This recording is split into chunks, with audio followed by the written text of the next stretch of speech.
In every society, there are a group of people who constantly put themselves in physical and social danger in order to ensure that some kind of change, societal or economical, happens within society. These people are called activists, but they are not the focus of today's discourse. For today's topic, for today's video, I'd like to discuss social media and performative activism. Now, when we talk about activism, let's start there. At its basic level, at its core, activism is about collective action that is taken to inspire change within a society. And within the Nigerian society, we especially need a lot of this. Now, a lot of people, a lot of activists themselves don't agree on whether or not activists should be something of an expert field. They don't agree on this, but I'll tell you one thing that they certainly agree on. People who should not be activists, and these are performative activists or surface level activists. Now, these are people who simply engage in what you would describe as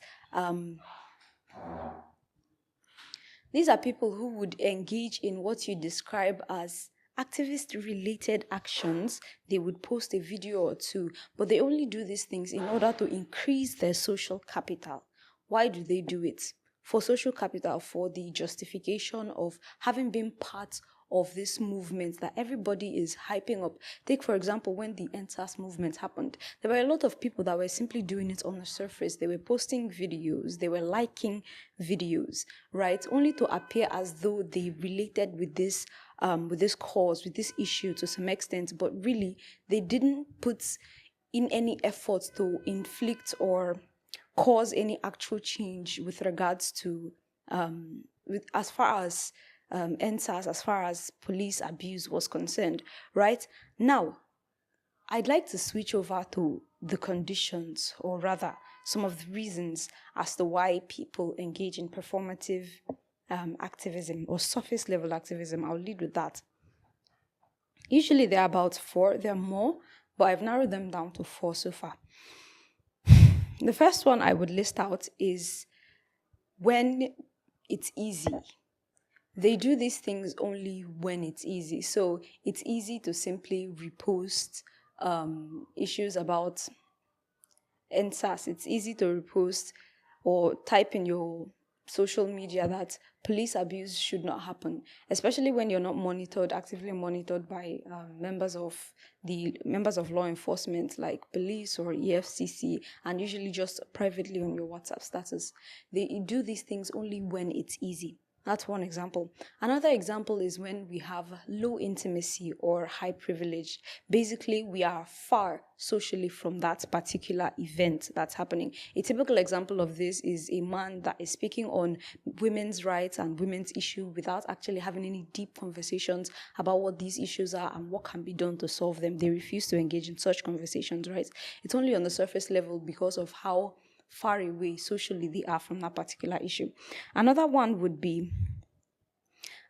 is when it's a threat to personal comfort, right? So they only engage in, I say they, but these things, it's actually you and I. So usually we only engage in surface level or performative activism when it has a tendency to cause us personal discomfort. That is when we don't send our voices to some of these causes. To some extent, it kind of affects us. Let me give you an example. I have a hard time explaining it. So, say for example, there is a blockage on the road, right? A lot of us, and this one is personal to me because I love environmental issues, or rather, I love talking about them. And so there's a blockage on the road, and this blockage is caused by littering. Let's say it's an area where people are very much known to just throw things away because it's dirty. It's easy to just throw your can of Coke while you're on your way back home in a bus or in your car.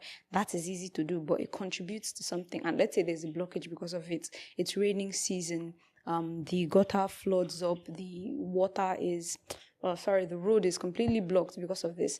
And so it causes issues. We see that it's giving rise to diseases. We see that it's giving rise to all sorts of things. And so activists come out and they talk about it. And someone who, you know that you do this thing, but in your mind, you're not that bad. You don't do it as bad as these people. The places you pass are relatively cleaner. And so you speak up against it as much as you can anyways.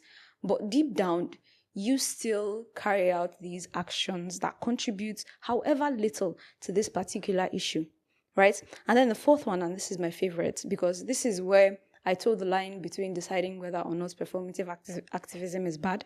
It's usually another condition for it is that it's done when people don't know what the right action is, what they can actually do to bring about that change that they want. And so this one is prevalent in Nigeria, right? There are a lot of social issues in Nigeria, such as the kidnappings going on in the north, prejudice, racial prejudice, and no, I won't say racial prejudice, but abuse by people in power. When we also talk about bad governance, there are a lot of things that on the surface level, we know that these things are wrong.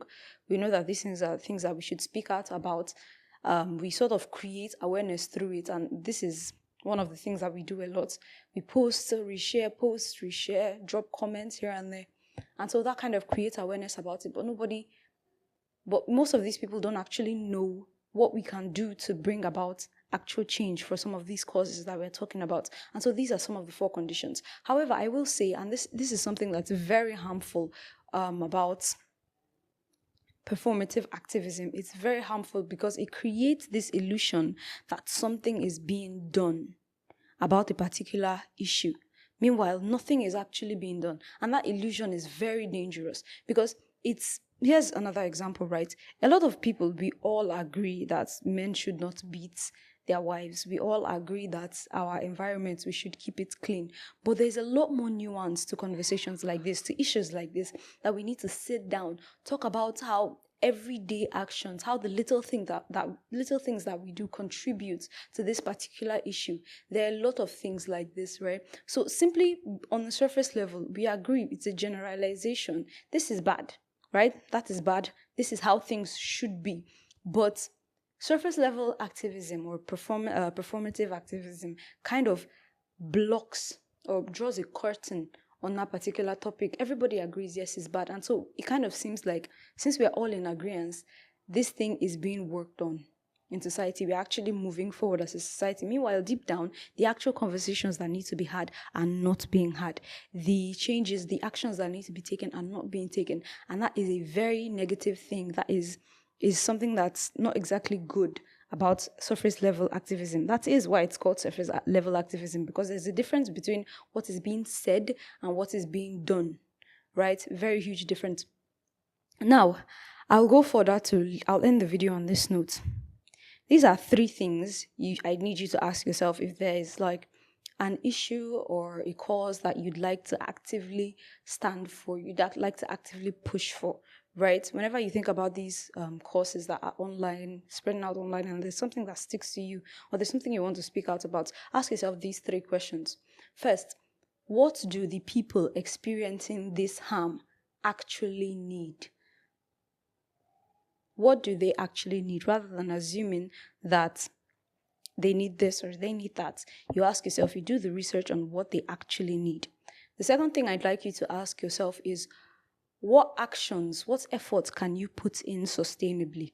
What efforts would last? Like, how far are you willing to go with regards to what you're doing? And then the last one is, what are you willing to sacrifice in order to ensure that this action stops, that this issue does not continue, at least within your environment, with as little as you can do? Exactly what are you willing to sacrifice? I'll end the video on this note. Please let me know what you think about this in the comments. I'll see you on the next one.